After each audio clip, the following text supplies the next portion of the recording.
સુરતના KP human development foundation ખાતે 80મા સ્વતંત્ર પર્વની આજરોજ દેશભક્તિના માહોલમાં ભવ્ય ઉજવણી કરાઈ હતી। કેપી હ્યુમન સીએમડી ડૉક્ટર ફારૂકભાઈ પટેલની હાજરીમાં ઉદ્યોગપતિ અને હજારો દીકરીઓના પાલક પિતા એવા મહેશભાઈ સવાણીના હસ્તે ધ્વજવંદન કરવામાં આવ્યું હતું। આઝાદીના આજના 80મા વર્ષની સુરતમાં હર્ષોલ્લાસ સાથે ઉજવણી કરાઈ રહી છે। તો સુરતના કેપી હાઉસ ખાતે કેપી હ્યુમન ડેવલપમેન્ટ ફાઉન્ડેશન દ્વારા સ્વતંત્ર દિવસની ભવ્ય ઉજવણી કરવામાં આવી હતી।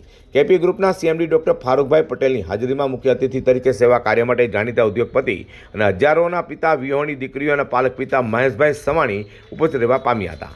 તેમના હસ્તે રાષ્ટ્રધ્વજ ફરકાવવામાં આવ્યો હતો।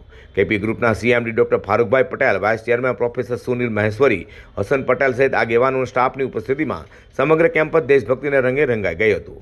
ભારત માતા કી જય અને વંદે માતરમના નાદથી વાતાવરણ ગુંજી ઉઠ્યું હતું। તિરંગાના બલૂન આકાશમાં ઉડાવવામાં આવ્યા હતા, જ્યારે દેશભક્તિ ગીતો, સંગીત અને વિવિધ સાંસ્કૃતિક કૃતિઓ રજૂ કરવામાં આવી હતી।